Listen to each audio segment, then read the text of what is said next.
Vamos a estar conversando con el doctor Manuel de la Peña acerca de cómo llegar sano a los 120 años. Bueno, pues esto es una propuesta, es una invitación muy interesante y muy seductora por lo demás. Tenemos aquí al doctor Manuel de la Peña, presidente del Instituto Europeo de Salud y Bienestar Social, además de profesor de cardiología cum laude en medicina. Y es un agrado recibirle como siempre, doctor. ¿Qué tal? ¿Cómo está? Buenos días, Tatiana. Muchas gracias por invitarme y que sepas que hoy participo súper motivado con lo de los 120 años. Pues sí, motivación hay, absolutamente. Tú imagínate lo que es llegar sano a los 120 años. Esto implica, pues, mucha vida por delante. Mira, la verdad es que sí, y por otro lado está pasando una cosa que a mí me está divirtiendo muchísimo, ¿no? Porque el otro día me ha hecho una entrevista OK Diario y la periodista ya subía la edad a 130. Entonces muchísimas personas me han llamado y me dicen, Manuel, ¿pero en qué quedamos? ¿Son 120 o 130? Mira, hay una cosa en la que nos basamos para hablar de 120 años.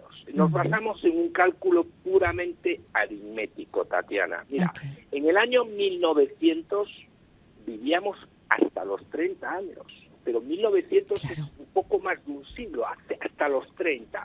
Hoy, habitualmente, ya la esperanza de vida está en los 85 años. Vivís un poquito más las mujeres porque estáis protegidas con estrógenos antes de la menopausia. Eso os protege frente a los eventos cardiovasculares, pero con el estrés emocional que la mujer está viviendo ya estáis iguales a los hombres en infartos y en ictus.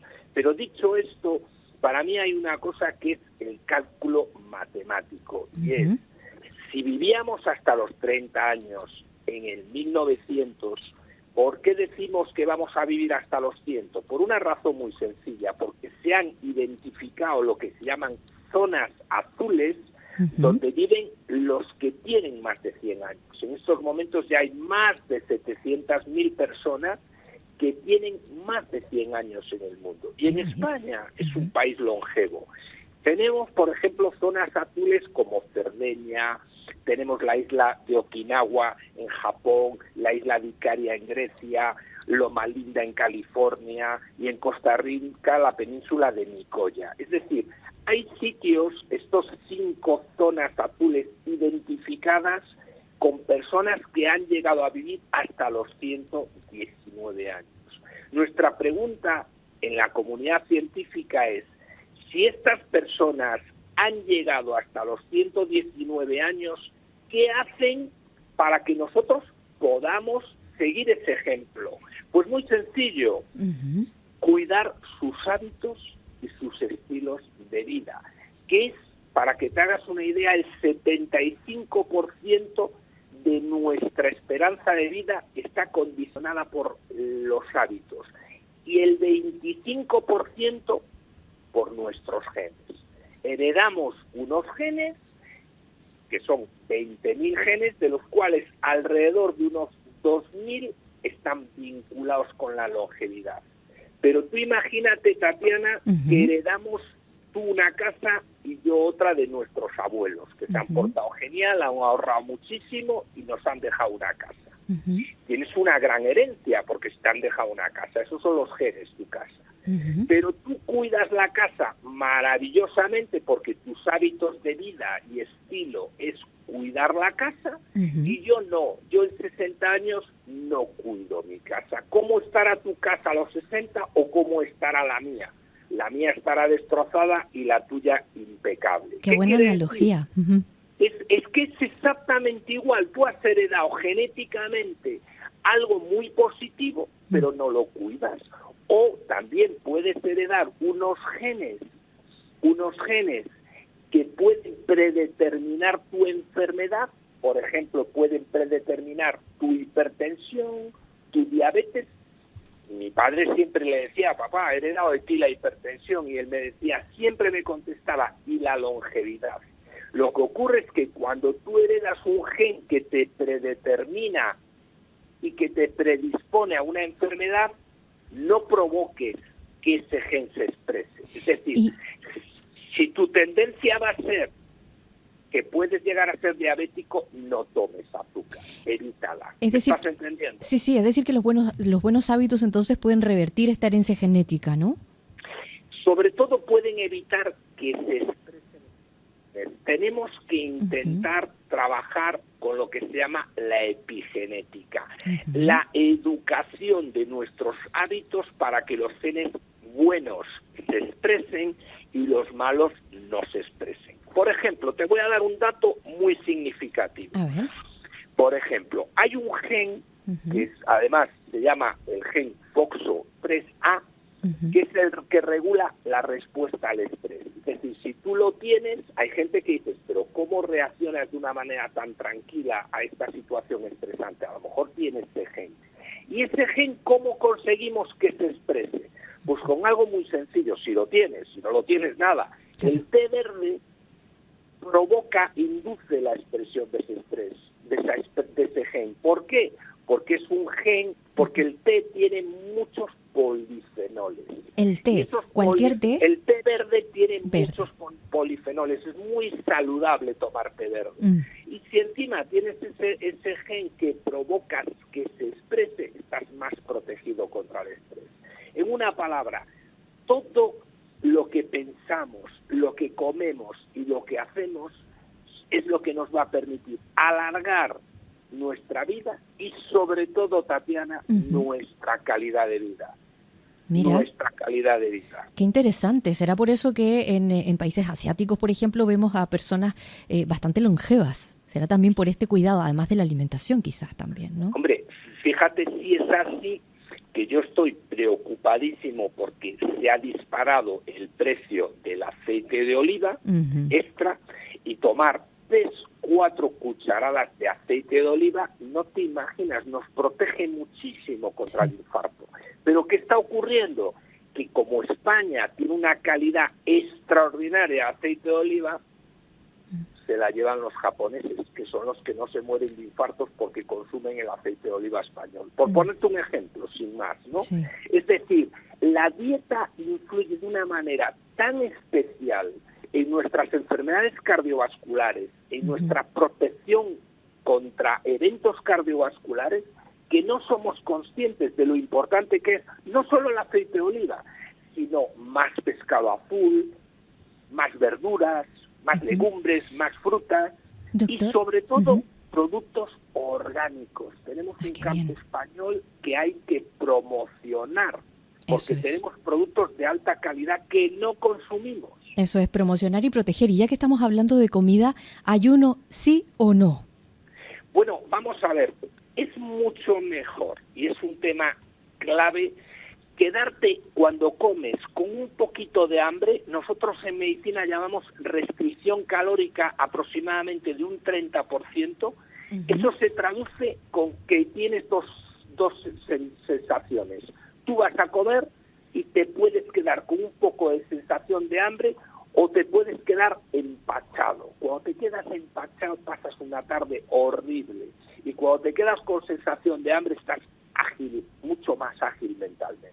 Por tanto, fíjate si es importante. El ayuno intermitente, cuando tú acabas de comer a las 3 de la tarde y no cenas, y solo cenas agua, lo que haces es, a partir de las 12 horas, como después te vas a dormir y solo has tomado agua, empieza un proceso de autofagia, es decir, las células eliminan materiales dañinos. Por tanto, el ayuno intermitente lo que te hace es recuperas vitalidad, energía, fuerza, mentalmente estás mucho mejor. Cuando te vas a la cama después de haber tomado, te va a parecer absurdo, a lo mejor tan solo agua, ¿entiendes? Estás haciendo ayuno, dependiendo también de las condiciones físicas de cada persona. Obviamente, si tienes alguna patología subyacente, no la tienes, si eres una persona flaca, obesa, con sobrepeso. Porque mira, la gran amenaza y la gran pandemia mundial se llama sobrepeso, obesidad, prediabetes y diabetes. Cada vez hay más. Doctor, y voy a hacer dos preguntas en una, aunque sea de perogrullo la primera. Los grandes y más reconocidos blancos de la dieta, la sal y el azúcar, ¿qué hacemos con ellos? Y luego, sobre el ejercicio físico, que se ha dicho que mucho ejercicio es tan malo como poco ejercicio, que al final mucho ejercicio nos acorta la vida. ¿Qué pasa con el ejercicio físico? ¿Cómo debe hacerse? Vamos a ver, te empiezo por el ejercicio físico. El ejercicio físico, lo mejor es caminar, pasear, un ejercicio físico moderado. Y si haces ese ejercicio físico moderado, que aunque seas una persona mayor, cada vez que me encuentro a una persona por la calle caminando, mayor, siempre le digo, no sabe usted lo sano de salir a caminar, aunque no lo conozca de nada, se lo digo, porque es lo más sano para cualquier persona y sobre todo mayor, aunque solo sean 10 minutos por la mañana y 10 minutos por la tarde. Uh-huh. Yo cuando verdaderamente me llevo las manos a la cabeza es cuando veo en un gimnasio a personas corriendo de una manera descontrolada en la cinta, uh-huh, sin saber si tiene condiciones cardiológicas para correr, es decir, si no hay ninguna arteria coronaria obstruida, si no hay un proceso de arteriosclerosis precoz, si no hay una isquemia. Yo cuando los veo así digo, ¿sabrá si está en condiciones para hacer este esfuerzo físico intenso o no? Porque ahí entramos en riesgo. Todo lo que sea moderado se puede permitir. Cuando me hablas de la sal y azúcar, te digo algo importantísimo. Nos vamos a comer tú y yo, uh-huh, y tú te tomas algo con sal y yo también con sal. Y a lo mejor yo sufro una crisis de hipertensión y tú no. ¿Sabes por qué? Porque la sal, hay personas que somos sensibles a la sal. Y esas personas es un 70% han desarrollado la sensibilidad. La sensibilidad a la sal, para que me entiendas, es como ser alérgico a la sal. Al cabo de 2 horas estás con la tensión por las nubes. Por tanto, restringir la sal es esencial. Y ocurre lo mismo que el azúcar. Antes apenas había diabéticos y ahora cada 2 por 3 gente con 30 años ha desarrollado una diabetes tipo 2 que está vinculada a la dieta y a la comida inadecuada. Por tanto, hay que restringir el azúcar y la sal, que evidentemente son grandes conservantes, y que todos los alimentos, especialmente los ultraprocesados, que hay que evitarlos, llevan mucha sal y mucho azúcar, y que son las que están desencadenando este tipo de patologías. Uh-huh. Y últimamente también se ha escuchado y se ha recomendado mucho esto de suplementarse. ¿Es moda? ¿Es bueno hacerlo? ¿Cómo hay que hacerlo? ¿Y qué suplementos son los que habría que tomar? Pues mira, por ejemplo, el primer suplemento que es vital para cualquier persona es la vitamina D. Nadie tiene la vitamina... Perdóname con lo de nadie, porque en este tema me enfado muchísimo, porque todo el mundo la tiene baja. Excepcionalmente me encuentro con personas que la tienen bien, pero es algo excepcional. Lo habitual, y a mí me enfado mucho porque veo a la gente cansada, veo con dolores musculares, con dolores articulares, con fatiga, sin vitalidad, sin energía. Tardo un segundo, digo, tú no tienes la... No, si la tengo bien, la tengo bien. Mira, para tener la vitamina D alta o normal para mí es tenerla en un mínimo de 30, pero ya hay una comunidad científica que hablamos de 50. Para mí lo ideal de verdad es estar en 50, es cuando estás vital, entusiasta, enérgico, pero la vitamina D tiene un problema. ¿Cuál? Que si no la tomas, la consume el organismo, con lo cual hay que tomarla toda la vida. Ese es el problema, no la puedes tomar un mes y otro mes, no, la tienes que tomar continuamente. Y ahora que va a empezar dentro de muy poco tiempo el otoño y nos enfrentamos otra vez a todo tipo de virus, la vitamina C y especialmente la liposomal que se absorbe vía linfática es muy útil para reforzar nuestras defensas. Cuando me hablas de suplementos, creo que son los dos más importantes. Y hay otro que además manejan muy bien los catedráticos de fisiología, que son los que saben de melatonina de verdad, y ellos hablan ya de altas dosis de melatonina para mejorar sobre todo la calidad del sueño. Mejora nuestra calidad del sueño y cuando tú duermes con más calidad, lo que estás consiguiendo es que la fatiga física y mental que has acumulado durante el día se repare durante la noche. Tú recuperas esa fatiga física y mental cuando duermes con calidad de sueño, no con número de horas, sino con calidad. Y los fisiólogos manejan muy bien las altas dosis de melatonina para mejorar esa calidad del sueño. Bueno, pues interesante. Ahí se une entonces esta suplementación con el descanso, con el sueño, que también es importante, tanto como algo que a lo mejor en este cambio de estación, con este clima que va cambiando, quizás dejamos un poquito de lado. Con el calor, el sol, el verano, pues nos hidratamos además adecuadamente. Digo, a lo mejor tomamos agua más seguido. Ahora con el cambio de estación quizás dejamos de hacerlo o a lo mejor vale para hidratarse, por ejemplo, el agua que contienen las frutas o una buena taza de té, como ya nos comentaba. Cuéntame un poquitito acerca de la hidratación. ¿Esto también es importante para llegar sanos a los 120 años? Es esencial la hidratación. Tú piensas una cosa, que el organismo humano, el 80% es agua. O sea, nuestro cuerpo, el 80% es agua y la gente no bebe. O sea, si tú te pones una botella de 1 litro en la mesa, te darás cuenta de lo que bebes de verdad al día. Necesitamos beber 2 litros. Con la ola de calor que ha generado un estrés térmico, la gente se ha deshidratado y se ha muerto muchísima gente por falta de agua, que es impresionante. Por no beber, la gente se ha muerto en esta ola de calor.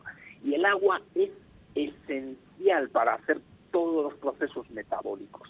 Y bebemos poco, pero poco. Y cuando yo hablo de agua, es agua. A mí no me sirve bebidas azucaradas, para mí eso no es agua. O sea, aunque tienen agua, no. A mí cuando hablo de agua, es agua, y es necesario beberla. Y la mejor manera de saber si bebes o no bebes es con la botella de agua, con 1 litro, decir, vamos a ver lo que voy a beber hoy. Y coges la botella de 1 litro y ves si te la bebes o no, o bebes 2 botellas.